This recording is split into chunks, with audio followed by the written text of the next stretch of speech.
इस कार्यक्रम में आज हम बात विभाजन विभीषिका स्मृति दिवस की करेंगे। दो खास मेहमान मेरे साथ इस समय स्टूडियो में हैं। इतिहासकार कृष्णानंद सागर जी हमारे साथ स्टूडियो में हैं। कृष्णानंद जी, आपका बहुत बहुत स्वागत है संसद टीवी पर। साथ ही हम बात करेंगे पीएल मेहता जी से। पीएल मेहता जी, आपका भी बहुत बहुत स्वागत है संसद टीवी पर। पीएल मेहता जी भी उस समय के गवाह हैं, उस घटना के जब ये सब कुछ हो रहा था। कृष्णानंद सागर जी भी उस वक्त विस्थापित होकर भारत आए।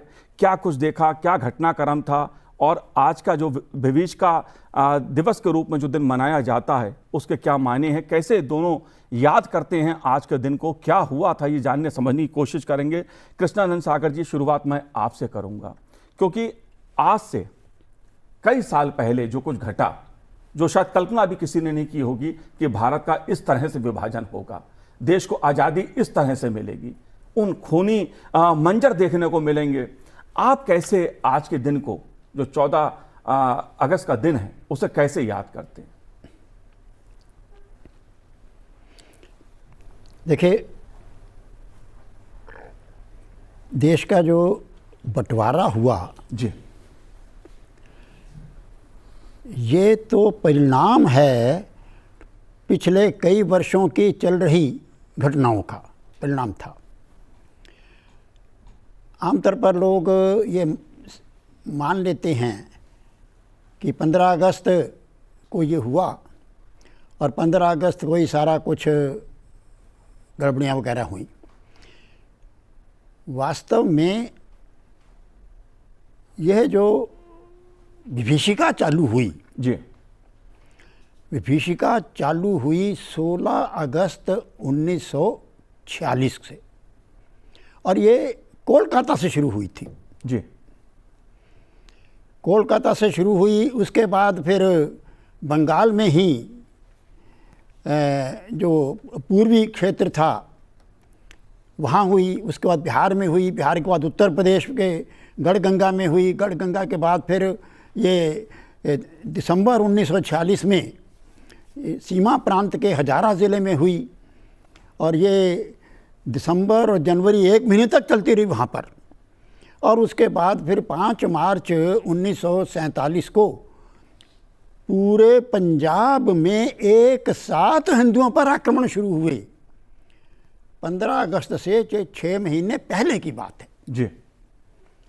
और ये जो शुरू हुए, फिर ये कभी कम कभी अधिक, कभी कम कभी अधिक, ये मामला चलता ही रहा है। लेकिन ये जो 5 मार्च को जो शुरू हुआ, उसके बाद कुछ लोग स्थानों पर हिंदुओं ने भी प्रतिरोध करने शुरू किए, और वो जब प्रतिरोध करने शुरू हुए उसमें एक घटना लाहौर की है जी। लाहौर में एक स्थान, एक मुस्लिम बहुत बड़ी बस्ती है, राजगढ़ नाम से थी। तो जब कई जगह ये घटनाएं होती रहीं, लगातार चलती रहीं, तो लाहौर के कुछ लोगों ने सोचा कि भाई ये तो मामला बहुत आगे बढ़ता जा रहा है, और इसलिए इसको रोकने का एक ही उपाय है कि इसका कुछ प्रतिकार किया जाए, और प्रतिकार ऐसा हो कि जिससे इनको संदेश मिले कि भाई हिंदू भी कुछ चूड़ियाँ पहनकर नहीं बैठे हैं, वो भी कर सकते हैं प्रतिकार। और इसलिए राजगढ़ जो थी बस्ती, मुस्लिम बहुत बड़ी बस्ती थी, और उस बस्ती पर मई के मध्य के लगभग की शायद बात है, हिंदुओं ने आक्रमण किया। और उस आक्रमण में ऐसा हुआ कि दोनों तरफ से उसको घेर लिया गया था, और आधी रात्रि को वो आक्रमण हुआ था। उस आक्रमण से का परिणाम ये हुआ कि मुसलमानों को लगा कि ये तो पहली बार ऐसा हो गया जी, हिंदू भी कुछ कर रहे हैं, तो बहुत सहम गए, और इसका परिणाम सारे पंजाब पर हुआ। मई के अंत तक उसके बाद पंजाब में घटनाएं आमतौर पर नहीं हुई, कुछ छुटपुट घटना हुई होगी तो हुई होगी हिंसा की। मई से पहले खूब घटनाएं हो रही थी, लेकिन मई अंत तक मामला काफ़ी शांत हो गया। लेकिन दुर्भाग्य जो हुआ, वो चालू हुआ फिर 3 जून से, 3 जून 1947 को। वो दुर्भाग्य हुआ कि हमारे जो नेता थे उस समय के, उन नेताओं ने मुस्लिम ये जो सारे वो चल रहे थे दंगे फसाद हत्याकांड, उन हत्याकांडों से डर कर और मुस्लिम लीग से और ब्रिटिश सरकार से समझौता कर लिया और 2 जून को हस्ताक्षर कर दिए समझौते पर। 3 जून को समझौते की घोषणा हुई जी, जिसे माउंट बटन योजना भी कहते हैं, 3 जून योजना भी कहते हैं जी। अब ये जो 3 जून योजना, 3 जून की घोषणा में लोगों को पता लगा कि पाकिस्तान बनाना स्वीकार कर लिया गया है। उससे पहले ये कहा जा रहा है कि हम किसी भी कीमत पर पाकिस्तान स्वीकार नहीं करेंगे। हमारे नेता कह रहे थे हम किसी भी कीमत पर पाकिस्तान स्वीकार नहीं करेंगे, लेकिन 3 जून की घोषणा में स्पष्ट कहा गया कि हम ये 15 अगस्त को भारत को 2 हिस्सों में बांट देंगे। यह घोषणा 3 जून को की गई। अब इससे क्या हुआ कि जो मुसलमान राजगढ़ की घटना से घबरा गए थे, उनको लग रहा था कि भाई हम भी मारे जा सकते हैं, क्योंकि राजगढ़ में कई लोग मारे गए, अग्निकांड पूरा हुआ था, तो उनको लगा यार हम भी मारे जाएंगे। तो वो जो मुस्लिम लीग भी जो पुनर्चिंतन पर आ गई थी कि हम क्या करें कैसा करें, उनको तो पूरा लाइसेंस मिल गया। अब तो तय हो गया कि पाकिस्तान बन जाएगा, पाकिस्तान मतलब मुस्लिम देश बन जाएगा, ये तय हो गया। जब तय हो गया तो सब मुसलमानों में वो जो डर बैठ गया था वो फिर से शेर हो गए और इसलिए 3 जून के बाद फिर से आक्रमण शुरू हो गए जी सारे पंजाब में। जी बिल्कुल। मैं ये बता दूं, कृष्णानंद सागर जी और पीएल मेहता जी उन परिवारों से हैं जो विभाजन के समय भांसर विस्थापित होकर भारत किसी तरह उनके परिवार जान बचाकर भारत आए थे। दोनों बहुत उस समय छोटे थे और जो स्मृतियां हैं वो जाहिर तौर पर बहुत दर्दनाक हैं। वो बताती हैं कि किस तरह मजहब के आधार पर भारत का विभाजन किया गया। पीएल मेहता जी, मैं आपके संस्मरण जानना चाहूँगा कि जब हम विभाजन विभीषिका स्मृति दिवस की बात करते हैं जी, तो आप कैसे याद करते हैं इस दिवस को? क्या आपको याद आता है? क्या कारण थे, क्या पहलू थे? जो मेरे साथ घटनाएं हुई जी, वो घटनाओं को अब तक याद करके रोटे खड़े हो जाते हैं। मैं पाकिस्तान में एक छोटे से गांव में रहता था। हमारी जॉइंट फैमिली थी, 14 फैमिली मेम्बर्स थे। हमारा घर बड़ा गांव जो है छोटा सा गांव था जिसकी आबादी मैक्सिमम 3000 के लगभग होगी जी, लेकिन हिंदुओं के 6-7 परिवार थे सिर्फ। उसमें सबसे संपन्न परिवार हमारा था। हमारे पास उस समय 50,000 रुपया और 5 किलो सोना था। आप ये अंदाज़ा लगा लीजिए कि कितनी अच्छा परिवार, संपन्न परिवार होगा। जी, जब पार्टीशन हुआ, मैं उस समय 4th क्लास में पढ़ता था। उर्दू का स्कूल था वहीं पर। वो छोटा सा गांव ऐसा था जिसमें पोस्ट ऑफिस भी स्कूल में ही था। वो डाक बच्चों के डाक दे दी जाती थी, बच्चे बांटने चले जाते थे। जी, जब पार्टीशन हुआ तो मुझे नहीं मालूम था कि पार्टीशन होता क्या है। मैं उस समय 10.5 साल का था, 4th क्लास में पढ़ता था। पार्टीशन होता क्या है मुझे नहीं मालूम था। जब 14 अगस्त को पाकिस्तान हिंदुस्तान बना तो मुस्लिम लीग ने वहाँ पर जुलूस निकाला। मैं जब स्कूल में था, स्कूल के बच्चे गए तो मैं भी साथ में वो लिया। पाकिस्तान जिंदाबाद के नारे उन्होंने लगाए, मैंने भी लगाने शुरू कर दिए। लेकिन घर आने के बाद में 5-7 दिन के बाद में घर में जब पूरी फैमिली बैठी, पिताजी और हमारे चाचा जी, छोटे चाचा जी सारे जब बैठे हुए थे, तो उन्होंने कहा कि पार्टीशन हो गया है, ये हिस्सा पाकिस्तान में आ गया है, हम लोगों को ये गांव छोड़ के जाना पड़ेगा। हमारे पास कुछ समय बाद गांव के लोग आए कि आसपास के गांव में बड़ी फुसफुसाहट हो रही है और आपके ऊपर अटैक हो जाएगा और आपसे सारा पैसा भी लूट ले जाएंगे और आपको मार भी जाएंगे। तो गांव वालों ने ये कहा कि जी हम जब तक हम जिंदा हैं हम आपके ऊपर अटैक नहीं होने देंगे।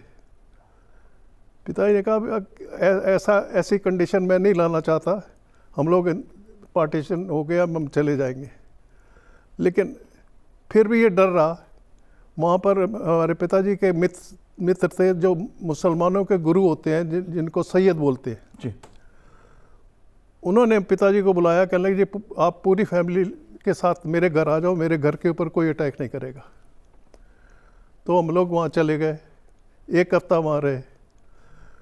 फिर बलोच मिलिट्री आती थी, पिंडाना खान एक डिस्ट्रिक्ट जेलम का तहसील थी, वहाँ पर कैंप बना रहे थे जी। तो वहाँ पर सारे गांव से हिंदुओं को इकट्ठा करके कैंप में इकट्ठा करके भाई यहाँ से ट्रेनों में इंडिया भेज दिया जाएगा। हमारे पिताजी को एक बहुत उनके ख़ास मित्र थे, वो कहने लगे जी बलोच मिलिट्री मैंने सुना है आपसे रास्ते में पैसा छीन लेगी जी, आपका सोना भी छीन लेगी, पैसा भी छीन लेगी। तो पिताजी ने एक बंडल बनाया पैसों का और सोने का, कहने लगे ये आप रख लो, हमें कल कैंप में दे जाना। हम लोग ट्रकों में, पिंडाना खां वहाँ से कोई 25-30 किलोमीटर था जी, वहाँ हम पहुँच गए।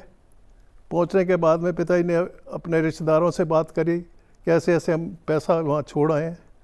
तो उन्होंने कहा वो पैसा आपका नहीं आएगा। आपको सुन के ताज्जुब होगा कि अगले दिन सुबह हमारे उठने से पहले ही वो आदमी एक घोड़े के ऊपर खुद आया, एक घोड़े के ऊपर राशन लोड किया वो 1 महीने का, वो सारे पैसे हमें दे गया, 1 महीने का राशन दे गया और ये कह गया कि अगर आप, मुझे पता लगेगा कि अगर आप 1 महीने से ऊपर रहे यहाँ पर तो दोबारा मैं आऊँगा आपको राशन दे जाऊँगा। हम लोग वहाँ कैंप में रहने के बाद में गाड़ियों का इंतज़ाम किया गया जी। पहली गाड़ी जो थी वहाँ से चली, उसमें उन्होंने ये अनाउंस किया कि सारे सरदारों की गाड़ी जो है ना, सब पहले सरदार इसमें जाएंगे, अगर स्पेस बच जाएगी तो हिंदुओं को भी भेज देंगे। उसमें जगह थी, लेकिन पिताजी ने कहा कि सबसे पहले सरदारों के ऊपर अटैक होता है। जी। पाकिस्तान में मैक्सिमम अटैक जो हुए हैं मुसलमानों के ऊपर ज़्यादा हुए हैं, हिंदुओं के ऊपर उससे कम हुए हैं। हिंदू सब, अगर मुसलमान देखता था एक सरदार है और एक हिंदू है तो पहले सरदार को मारता था वो जी। क्योंकि सरदारों से उनको थोड़ा सा डर ये लगता था कि ये हमारे ऊपर जी, हमारे ऊपर जो है ना ये अटैक भी कर सकते हैं तो अगर मिल गए। पीएल मेहता साहब, मैं जानता हूं कि आप लोगों ने जो उस विभीषिका को देखा है, झेला है, तो एक लंबी दर्द की गाथाएं आप लोगों के पास हैं, लेकिन आप मुझे बता रहे थे कि वो ट्रेन का, जब आप ट्रेन से आए जिसमें लोगों को काट कर पाकिस्तान से जो ट्रेन भेजी गई थी उसमें आपका परिवार भी था शायद, ऐसा है। वो घटना क्या? वहाँ से पहली ट्रेन जो सरदारों की चली, दूसरी ट्रेन में हमको जगह नहीं मिली जी। तीसरी ट्रेन के लिए उनके पास बोगी नहीं थी। मालगाड़ी के ऊपर डब्बे, उसमें 100-125 आदमी बिठा के बिस्तर नीचे रखा हुआ, सामान नीचे रखा हुआ, उसके ऊपर बैठे हुए, इस तरह बिठा के उन्होंने वहाँ से ट्रेन चला दी। 23 सितंबर 1947 को सुबह चली, शाम को एक कामुकी स्टेशन पर आके रुकी जी। जब वहाँ काफ़ी देर खड़ी रही तो हम लोगों ने पूछा भाई ट्रेन आगे क्यों नहीं जा रही। क्या लगे जी अभी ट्रेन का हमें ऑर्डर नहीं हुए डिस्ट्रिक्ट गुजरांवाला से, वो ऑर्डर होगा तब आपकी ट्रेन जाएगी। सारी रात ट्रेन हमारी वहाँ पर खड़ी रही जी।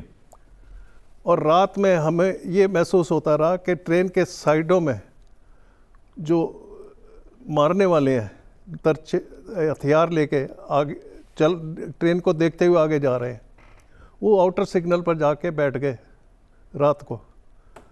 सुबह गुजरांवाला डिस्ट्रिक्ट से पुलिस आई, उन्होंने ये कहा कि आपके पास जो भी हथियार है जी आप दे दो, तभी आप भारत जा सकते जी। सब ने हथियार दे दिए। हथियार देने के बाद में पुलिस ने कहा जी आगे हमारे इससे आगे जो है ना मॉब है उनको हम हटाने जा रहे हैं जी। उन्होंने हटाना क्या था, उनको बुला लाए, अब आप इनके ऊपर अटैक कर सकते हैं। हमारे साथ बलोच मिलिट्री थी, बलोच मिलिट्री ने कोई हेल्प नहीं करी हमें सेव करने की। और उस ट्रेन में लोगों का कत्लेआम कर दिया गया। हाँ, जब ट्रेन में सबसे पहले उन्होंने यंग लड़कियां निकाली, जवान लड़कियों को निकाला, उसके बाद में उन्होंने लूट रहा कि जो कुछ है आप दे दो, हम आपको कुछ नहीं कहेंगे। सारा पैसा जब लूटने के बाद में जब उनको ये उम्मीद हो गई कि अब किसी के पास कुछ नहीं है, तो उन्होंने ऐसे काटा जैसे ट्रेन में गन्ने की बोगी में गन्ने को काटते हैं, ऐसे तलवारें थी, बर्छें थे, लाठियाँ थी। मेरे 14 फैमिली मेम्बर्स थे उसमें जी। एक हमारी ट्रेन में लगभग 3000 के लगभग आदमी थे, जिसमें उन्होंने 12 बजे से लेके 4 बजे तक ऐसी मार काट करी कि वो जब थक गए तो वो थोड़ी दूर चले गए। उन्होंने मिलिट्री से कहा कि ये हम जो बचे हुए हैं इनको प्लेटफॉर्म पर ले आओ जी। इनको हम प्लेटफॉर्म पर मार देंगे। जब प्लेटफॉर्म पर हम लोग गए तो हम बिल्कुल साइड में ट्रैक के साइड में रेलवे लाइन थी। जी बिल्कुल पीएल मेहता जी, मैं जानता हूं जो उस ट्रेन का जो वाकया है कि जिसमें लोगों को काट के उन ट्रेनों को भारत भेजा गया। जाहिर तौर पर विभाजन विभीषिका जब स्मृति दिवस की हम बात करते हैं तो ये घटनाएं रोंगटे खड़े कर देती हैं कि मजहब के नाम पर कैसे भारत का विभाजन करा गया। लेकिन सवाल उठता है कि इस विभाजन के लिए जिम्मेदार था कौन, किसने ये विभाजन और इस तरह की हिंसा, क्योंकि अहिंसा पर जो देश आज़ादी की तरफ बढ़ रहा था उसमें हिंसा ऐसे कैसे हो गई कि भाई भाई का दुश्मन हो गया, मजहब के नाम पर इस तरह कत्लेआम। कृष्णानंद जी, मैं आपसे जानना चाहता हूं इस बात को, क्योंकि ये आज की पीढ़ी को जानना चाहिए कि विभाजन, जो देश अहिंसा की लड़ाई लड़ रहा था अंग्रेजों के खिलाफ, वो बुनियाद कैसे पड़ी, कौन जिम्मेदार है उसके लिए कि देश का विभाजन हुआ, इस तरह कत्लेआम हुआ।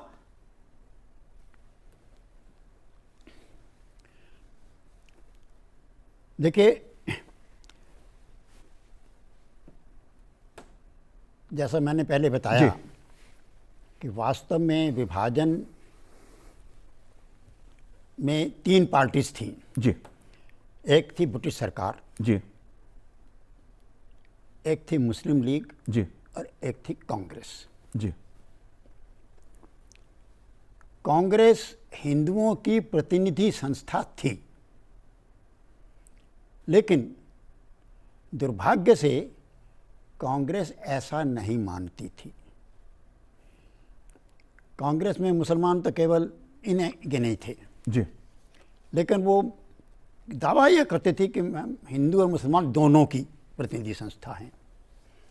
मुस्लिम लीग मुसलमानों की प्रतिनिधि संस्था थी और वो ये दावा भी करती थी और ये वास्तविकता भी थी।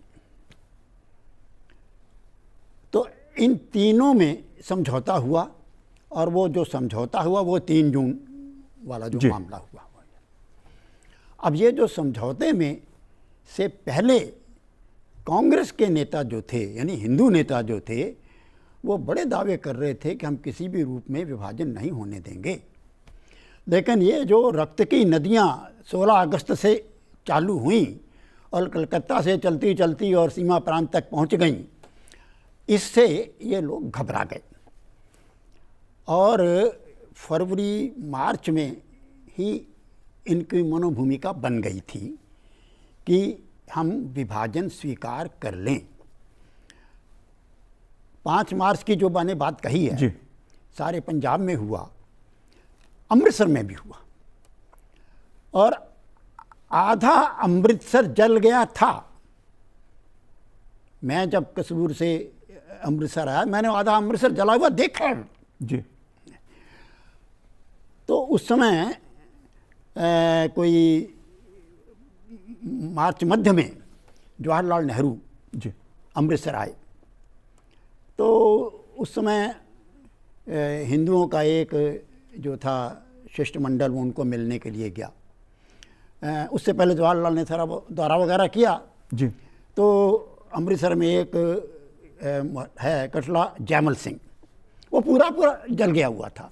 उसको जब देखा उन्होंने, जवाहरलाल जी ने, तो उनकी टिप्पणी थी उस समय, ये तो ऐसा लगता है जैसे यहाँ पर कोई बम ब्लास्ट हुआ हो।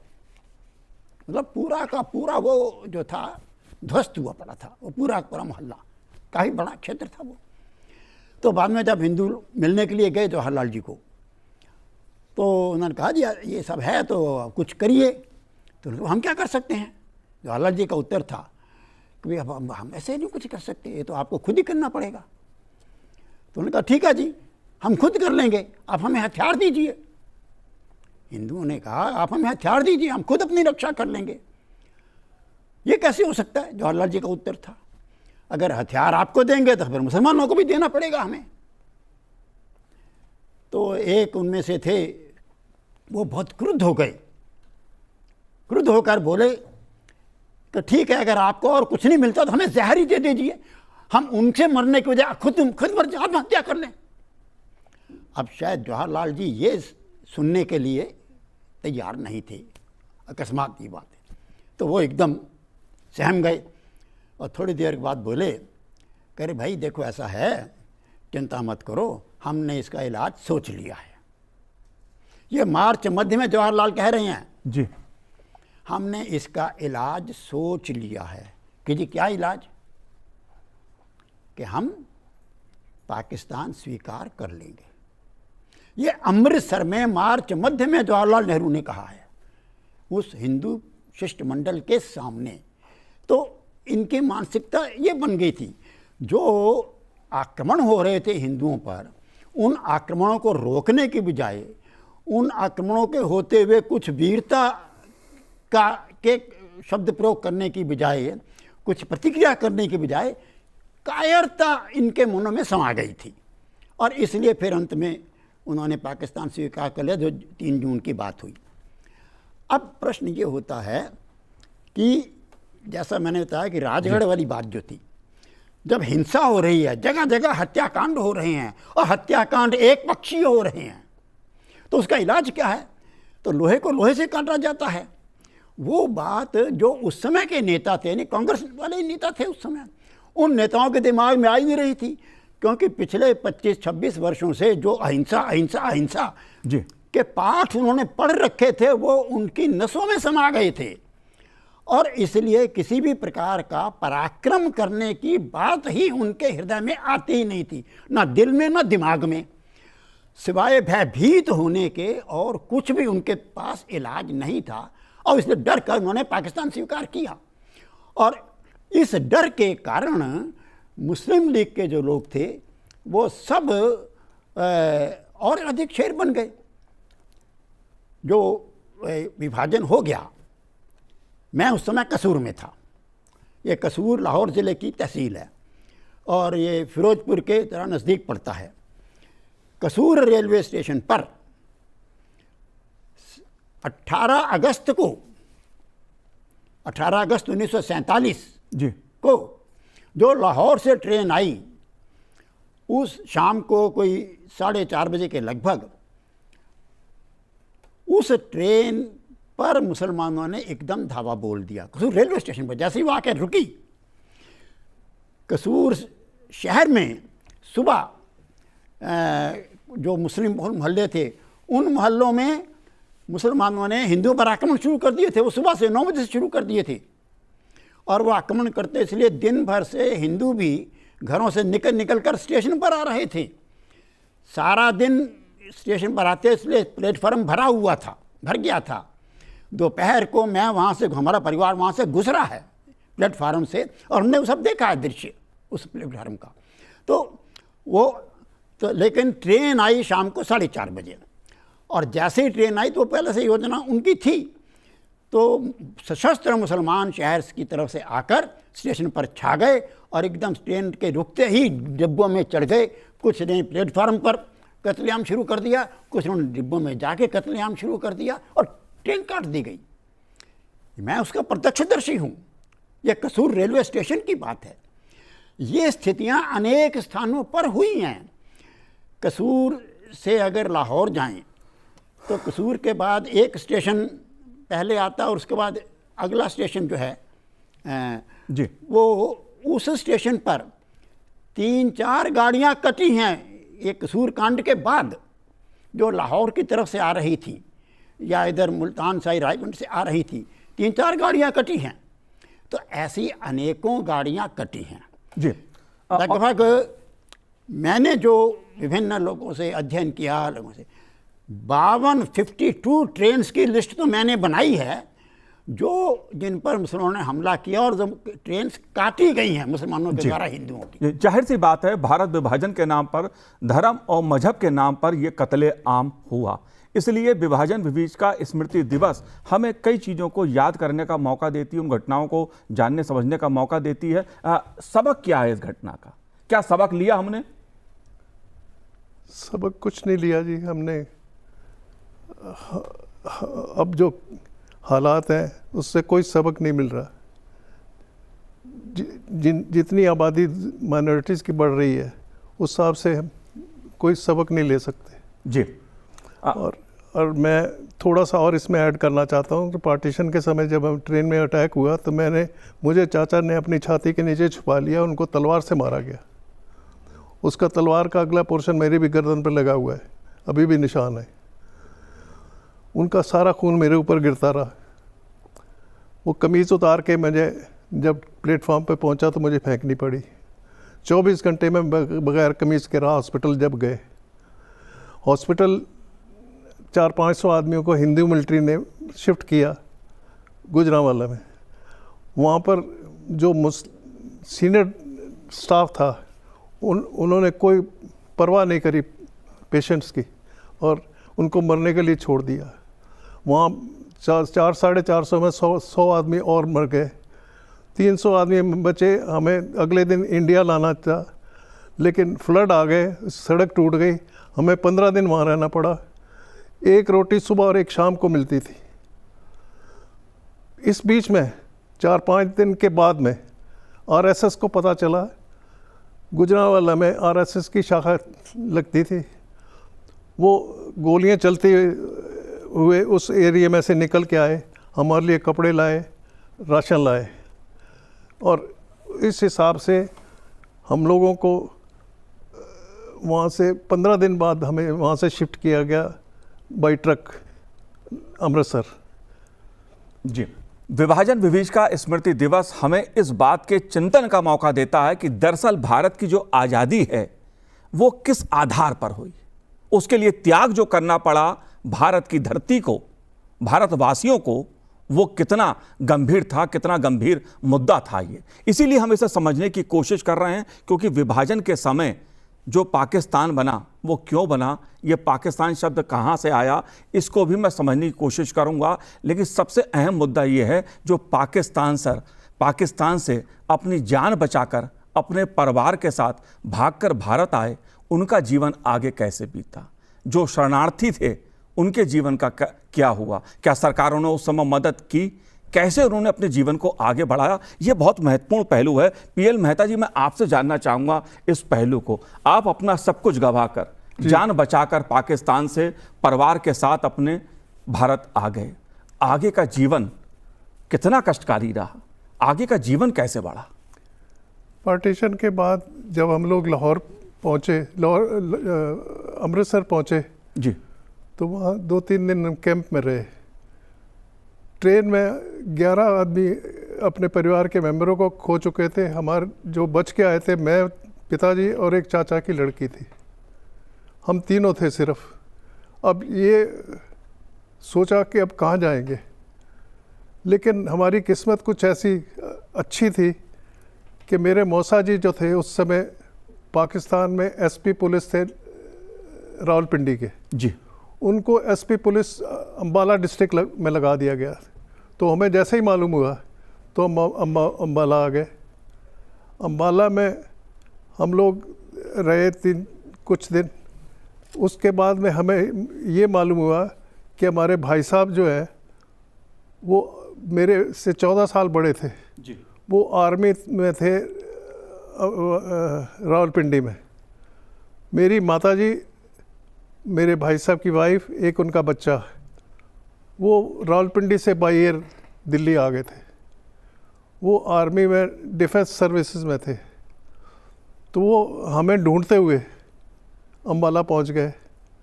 तो हम लोगों को अम्बाला वो मथुरा ले गए। मथुरा उनकी पोस्टिंग थी। तो शुरू में हम लोग कुछ दिन मथुरा रहे। मथुरा से हमें, हालांकि भगवान की नगरी है जी, लेकिन उस शहर से हमें, हमारे परिवार को नफ़रत हो गई। उसका कारण ये था कि हमारे भाई साहब का दूसरा बच्चा हुआ तो सारे मोहल्ले की औरतें जो हैं वो आ गई कि आप बच्चा तो पाल नहीं सकोगे, ये हमें दे दो। हमारे माताजी को बहुत गुस्सा आया, जी उन्होंने उनको भगा दिया। फिर भाई साहब ने कहा कि हमने मथुरा रहना ही नहीं है, वहाँ से उन्होंने रुड़की ट्रांसफ़र करा ली। रुड़की ट्रांसफ़र होने के बाद में मेरी स्कूलिंग रुड़की हुई। स्कूलिंग के बाद में मैंने कॉलेज जो है ना, मेरठ कॉलेज से मैंने पोस्ट ग्रेजुएशन तक किया। अपना 15 साल की उम्र से मैंने कमाना शुरू किया। वो ऐसे शुरू किया कि मैं अपने एक रिश्तेदार के पास जलंधर गया हुआ था। एक प्रोफेसर साहब ने मुझे बुलाया कि गवर्नमेंट ने ऑर्डर दिया है कि इंग्लिश से की बजाय हिंदी में आप हिस्ट्री की किताबें छापो। तो वो मुझे 2 रुपये घंटा देते थे। हिंदी वो बोलते जाते थे, मैं लिखता रहता था। इस तरह से 2 रुपये घंटे के हिसाब से 5-6 घंटे डेली उनके पास काम करता रहा। फिर पढ़ाई के समय में मैंने ट्यूशन शुरू करी। पोस्ट ग्रेजुएशन तक मैंने ट्यूशन करके अपना जी पढ़ाई करी। सिर्फ हमें पार्टी एज ए रिफ्यूजी हमें और कुछ नहीं मिला।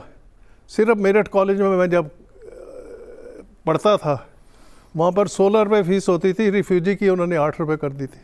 सिर्फ वो मुझे 5-6 साल का मुझे एडवांटेज मिला, बाकी कुछ एडवांटेज हमने गवर्नमेंट से नहीं लिया। हालांकि पीछे पाकिस्तान में हमारा मकान जो था लगभग 1 एकड़ में था। आधे एकड़ में अब भी मुसलमानों लड़कियों का स्कूल बनाया हुआ है, जो कि मुझे अभी तक मेरे पास अभी तक किसी ने फ़ोटो भेजी है।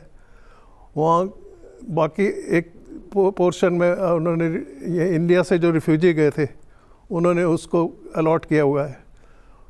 सारी फ़ोटोज़ जो है वो मुझे अब तक याद है, खिड़की तक याद आ जाती है, देख के आंसू आ जाते हैं। और मेरठ कॉलेज से पढ़ने के बाद में मैंने DCM में नौकरी करी।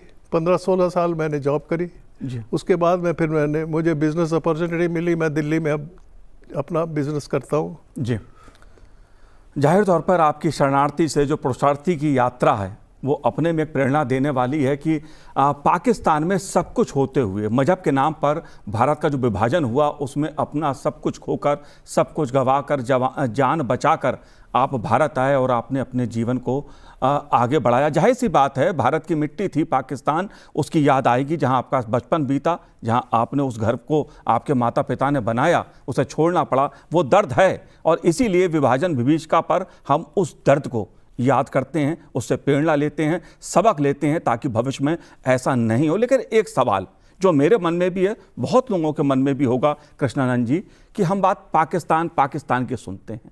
पाकिस्तान ये शब्द आया कहाँ से? बात तो होती थी मुस्लिम होमलैंड की बात होती थी, क्या इसका इतिहास है? 1930-31 में जी जो राउंड टेबल कॉन्फ्रेंस हुई लंदन में, जी,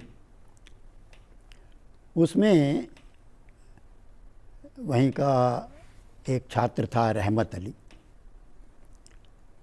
उसने एक पैम्फलेट छपाकर बांटा था वहाँ सबको, और उसमें सबसे पहले शब्द आया पाकिस्तान।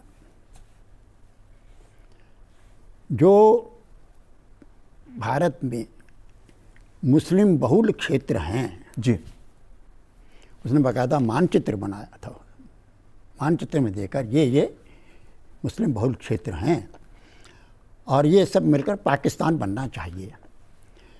तो पाकिस्तान में से PAKISTAN जी, ये था। तो हर अक्षर का एक क्षेत्र था, तो उससे उन्होंने वो किया है।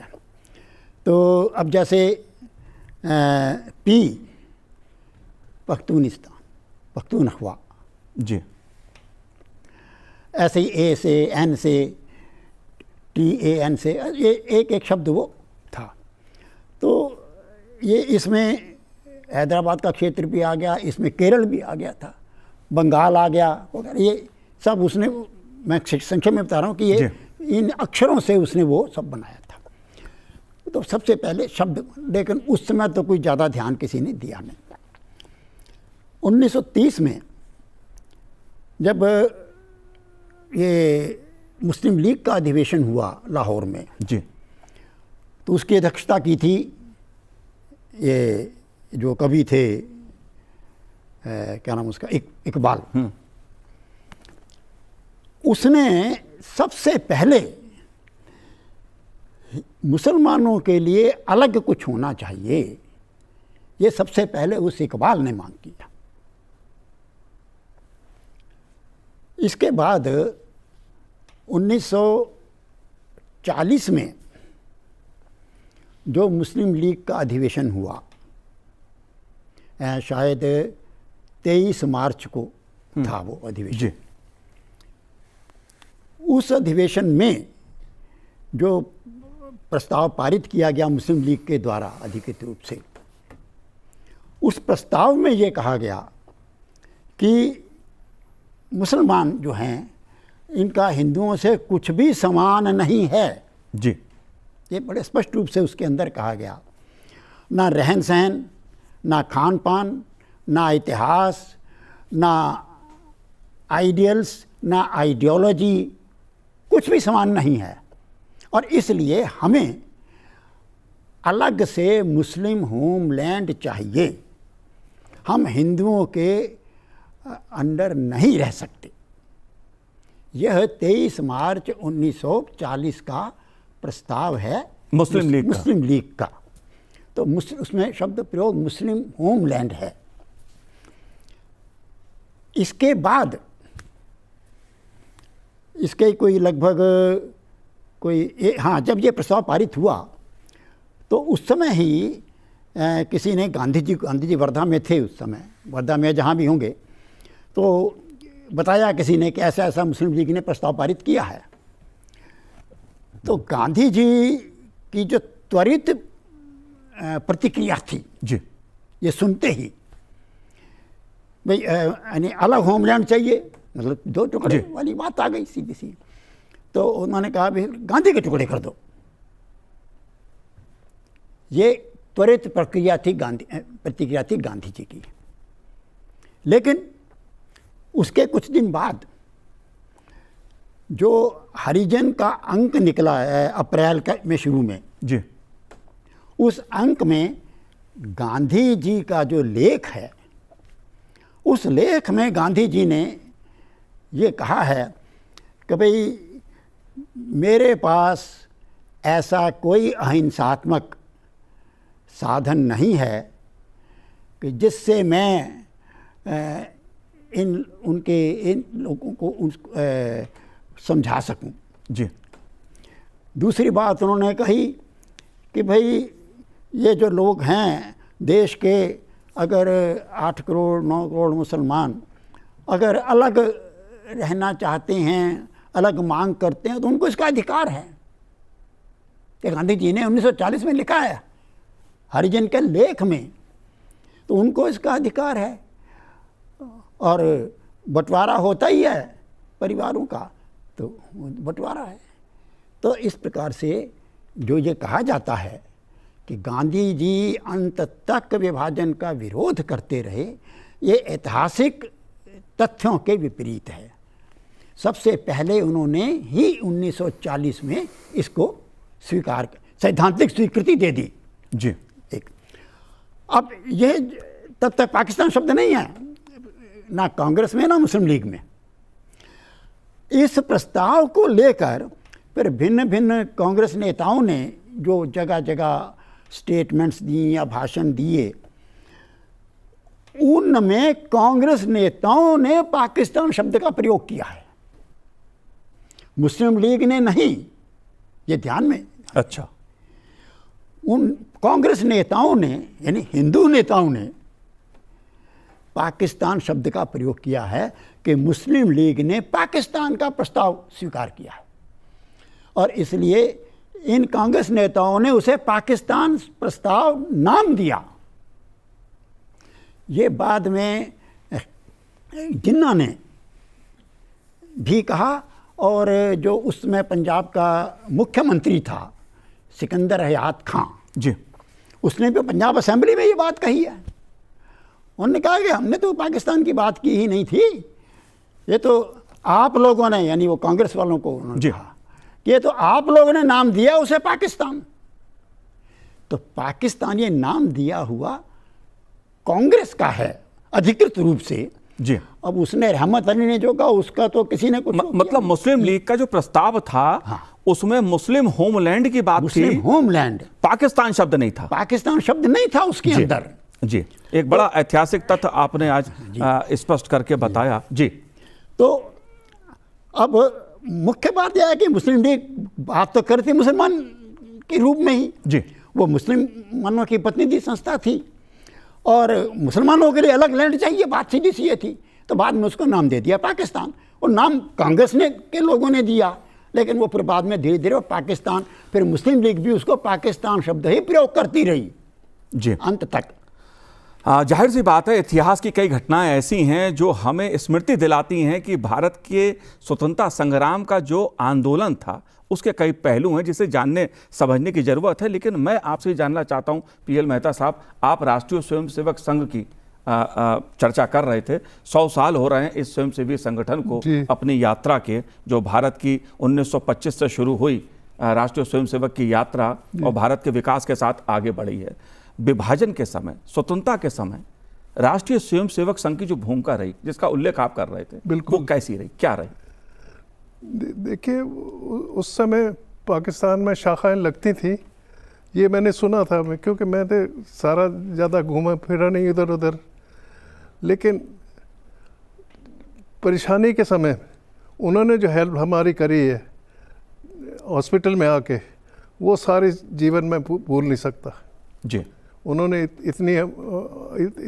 इतनी मुश्किल से निकल के वहाँ पर झगड़े चल रहे थे हिंदू मुस्लिम के, उसमें से निकल के आना बड़ा मुश्किल था। उसमें निकल के आके हमारे लिए कभी कपड़े ले आते थे, कभी खाना ले आते थे, क्योंकि हमें हॉस्पिटल में तो सिर्फ एक रोटी मिलती थी, एक रोटी पर पर्सन। उन्होंने बहुत हेल्प करी। मैं तो ये समझता हूँ कि आरएसएस जो शाखाएं लगती हैं, ये भारत के निर्माण में काफ़ी योगदान दे सकती हैं। जी, भारत के योगदान काफ़ी दे सकती है। जी, जाहिर सी बात है। इस पहलू को आप कैसे देखते हैं? देखिए, संघ का उस समय बहुत बड़ा शब्द कहना शायद उपयुक्त नहीं रहेगा, सबसे बड़ा योगदान है। कैसे, क्या? जो मैंने बताया आपको कि 5 मार्च को पंजाब में सब में होने लग पड़ा था, हिंदुओं पर आक्रमण शुरू हो गए थे। जी। तो उस समय ही सबसे बड़ा कांड हुआ था रावलपिंडी में, बहुत हुआ था। तो उसके बाद फिर लाहौर में बाकायदा ये सब दिखाई दे गया कि अब आगे मामला जो है काफ़ी विस्तृत हो रहा है और सब जगह ही मामला, तो कुछ ना कुछ हमें विचार करना चाहिए। तो उसमें लाहौर में एक बैठक हुई बाकायदा, और उसमें फिर ये तय हुआ कि कुछ भी स्थिति बने, उस स्थिति को संभालने के लिए हमारी सामर्थ्य चाहिए, हमारी पहले से कुछ तैयारी चाहिए। जी। तो उसमें कई विभाग बनाए गए, और उसमें एक विभाग बनाया गया ये शमशान विभाग। लोग अगर मारे जाएं तो उनको जलाने वाले चाहिए। जी। फिर ये भी चला कि अगर कहीं कुछ हमला होता है तो शस्त्र चाहिए, तो शस्त्र विभाग बनाया गया। प्राप्त करने चाहिए इधर उधर से, कहीं से भी, जहाँ से मिल सकें। फिर इसके साथ ही लोग घायल होंगे तो घायलों की सेवा के लिए बाकायदा ये डॉक्टर्स की टीम्स बनाई गई, रेड क्रॉस में, वो कई विभाग ऐसे बनाए गए हैं जगह जगह। फिर यह है कि इस सब के लिए साधन आने जाने की चाहिए, तो वाहन विभाग भी बनाया गया, उसके लिए वर्कशॉप बनाई गई। ये सब उस समय लाहौर में ही, ये मार्च अप्रैल में ही काम शुरू किया गया। जी। मुस्लिम लीग जो थी, ये जो द्वितीय विश्व युद्ध जैसे समाप्त हुआ तो जब समाप्त हुआ तो उसके बाद ये जो अमेरिकन सेनाएं इधर काफ़ी थी, पंजाब साइड में आई हुई थी, वो जब वापस गई तो वो अपने सारे वाहन हथियार वगैरह यहीं छोड़ गए, और वो सारे के सारे ही जो थे वो हम तब उन्होंने नीलाम कर दिए थे। तो मुस्लिम लीग ने वो बहुत सारे खरीद लिए थे हथियार। तो अब ये पता लगा तो अब उस नीलामी में फिर कुछ संघ के संदिग्ध मुझे उन्होंने भी ले लिए। तो बहुत सारी जीपें, बहुत सारे ऐसे अन्य चीज़ें, ये उन जो अमेरिकन उन्होंने जो ब्रिटिश सरकार ने वो की नीलामी, तो संघ के संस्थकों ने भी वो ऐसे खरीदे, लेकिन बहुत ज़्यादा नहीं खरीद पाए, लेकिन खरीदे वो भी जी। तो ये था कि हमें अगर तैयारी करनी है, क्योंकि ये मामला लगातार 16 अगस्त को शुरू हुआ और अब तक आते आते तो सारे पंजाब में फैल गया जी, और ये आगे और फैलेगा जी। और जो नेता लोग थे वो फिर भी अहिंसा का ही पाठ पढ़ा रहे थे। तो हमें हिंदू समाज को तैयार करना चाहिए, ये सीधी सी बात संघ के सामने थी, और वो जगह जगह लोगों को तैयार किया गया। और इतना ही नहीं, तो लोगों को भी प्रेरित किया गया कि आप अपने स्थान पर आत्मरक्षा की तैयारी करो। और कुछ लोगों ने की, कुछ लोगों ने नहीं की, क्योंकि जो लोग कांग्रेस के उसमें रहे उनको लगा कह रहे क्या ये बेकार, ये संघ वाले तो हमें मरवा देंगे। तो जहाँ जहाँ लोगों ने तैयारी नहीं की वहीं के लोग मारे गए हैं जी। और जहाँ जहाँ लोगों ने ये बात सुनकर और तैयारी शुरू की वहाँ के लोग ही बचकर आ पाए। जी कृष्णानंद जी, बिल्कुल आपके अनुभव से पता लगता है कि विभाजन के समय राष्ट्रीय स्वयंसेवक संघ ने हिंदुओं का, खासकर लोगों का जीवन बचाने का काम किया, उनको मदद देने का काम किया। जो विस्थापित होकर आए उनको आश्रय देने का, विस्थापन के काम में महत्वपूर्ण भूमिका राष्ट्रीय स्वयंसेवक संघ ने विभाजन के समय निभाई। आप कुछ कहना चाह रहे थे? मैं थोड़ा सा इसमें ऐड करना चाहता हूँ। मार्च 1947 को रावलपिंडी में बहुत ज़बरदस्त दंगे हुए थे, जुलूस निकला था। तो उस जुलूस जो है ना, वो मेन मार्केट से जब निकल रहा था तो जामा मस्जिद के नीचे सारी हिंदुओं की दुकानें थी। उन्होंने उस समय शटर तो होते नहीं थे, लकड़ी के दरवाजे होते थे। लकड़ी के दरवाजे हिंदुओं ने अंदर से बंद करके अंदर बैठ गए। जब पता लगा तो उन्होंने सारी दुकानें जलानी शुरू कर दी। मैं जिस कम्युनिटी से आता हूँ, मुयाल ब्राह्मण जी कम्युनिटी से, हमारे मैक्सिमम जनरल आर्मी में मुयालों ने प्रोड्यूस किए हैं जी। अभी भी जो रिटायर्ड हैं उसमें बहुत सारे हैं। मेरे मौसा जी उस समय डीएसपी रावलपिंडी थे जी। वो लाठी लेके पुलिस के सिपाहियों को लेके वहाँ पहुँच गए। हालांकि उनकी ड्यूटी सिटी में नहीं थी, वो देहात के एसपी थे जी। उन्होंने लाठियों से सारे दुकानों को तोड़ा। एक मुसलमान ऊपर बैठा हुआ था, उनको छरों से मारता रहा, जो गन होती है उससे मारते रहे जी। उनको सबको हिंदुओं को निकाल लाए जी जी। जाहिर सी बात है कई घटनाएं ऐसी होंगी, लेकिन एक आखिरी सवाल मेरा कृष्णानंद जी आपसे है, क्योंकि भारत पाकिस्तान आज है, एक ये सच है, इतिहास का सच है ये, लेकिन दोनों देशों की जो स्थिति है आज़ादी के बाद, एक तरफ पाकिस्तान है जहां हिंदुओं का लगभग अस्तित्व संकट में है, मिट गया है, सिखों का अस्तित्व संकट में है, मिट गया है, चाहे वो किसी भी समाज के लोग हों जो गैर मुस्लिम हैं। लेकिन भारत में मुस्लिम समाज को आगे बढ़ने का मौका मिला। माइनॉरिटी, खासतौर से अल्पसंख्यक कोई भी हो, उसे शिक्षा की दृष्टि से, रोजगार की दृष्टि से आगे बढ़ने के पूरे अवसर मिलते हैं। मेरा सवाल आखिरी आपसे ये है, पाकिस्तान में जो हिंदू वहां माइनॉरिटी था उसका अस्तित्व क्यों मिटा? हम रोज सुनते हैं पाकिस्तान में जो अत्याचार हिंदुओं पर होते हैं, जो उनका धर्मांतरण कराया जाता है हिंदुओं का वहां पर, ये क्यों है? ये कौन सी मानसिकता थी? अब ये जो मानसिकता है जी, ये नई नहीं है, ये शुरू से है। इसके लिए आपको इस्लाम का इतिहास पढ़ना पड़ेगा। जब तक हम उसको नहीं देखते हैं, पिछले 1200 वर्षों से ये लगातार चल रहा है, कोई उस समय हुआ ऐसा नहीं है जी। दूसरी बात यह है कि पाकिस्तान में कौन से हिंदू रहे, ये बड़ा महत्वपूर्ण मामला है जी। मैं चाहूंगा बहुत संक्षेप में। हाँ। जी। तो कुछ स्थानों पर रहे, लेकिन ज़्यादातर वो रहे जिनको आने नहीं दिया गया, जिनको आने नहीं दिया गया। और इनमें से अधिकतर संख्या है जिसे आप सफाई कर्मचारी कहेंगे, भंगी कहेंगे, जी। उनको आने नहीं दिया गया। उनको मुसलमान नहीं बनाया गया और उनको आने भी नहीं दिया गया कि ये अगर चले गए तो ये हमारे पखाने वगैरह कौन साफ करेगा। जी, योजनाबद्ध रूप से उनको नहीं आने दिया और आज भी अधिकतर ये उस समय की मानसिकता थी जो आपने जिस शब्द का प्रयोग करा। जी हाँ जी, ये वही मानसिकता है, ये ऐतिहासिक मानसिकता है। ये भारत पर वो किस लिए, भारत में कब्जा किस लिए आए थे? वो कब्जा करने, गजवाए हिंद बनाने के लिए आए थे और वो अभी भी उनका चल रहा है। आज भी देश के अंदर आपको जगह जगह जो मतलब यही चीज़ें मिल रही हैं, यही चीज़ उस समय की थी। मैं इसमें एक चीज़ और जोड़ दूँ, आपने वो संघ की बात की, तो ये जो मार्च के वाला जो घटनाक्रम जो हुआ वो इसमें जो सीमा प्रांत है उसमें भी काफ़ी हुआ था। सीमा प्रांत में हिंदू केवल 10% थे और इसलिए वो बड़े संकट में आ गए थे और बाकी सारे मुसलमान ही थे। तो हुआ ये कि ये संघ की योजना बनी कि वहाँ के हिंदुओं को पहले बचाया जाए। कैसे बचाया जाए? ये मैं मार्च अप्रैल की बात कर रहा हूँ, मार्च अप्रैल। तो उनको बचाने के लिए उनको किसी तरह से निकाला जाए और ये निकाला इस तरह से जाए जिसमें किसी को पता ना लगे कि वो निकल रहे हैं। और इसके लिए अन्य स्थानों के यानी पंजाब से सैकड़ों स्वयंसेवकों को सीमा प्रांत भेजा गया था। वो वहाँ जाकर उनको निकाल कर लाए थे और ये अप्रैल मई में निकाल कर लाए हैं।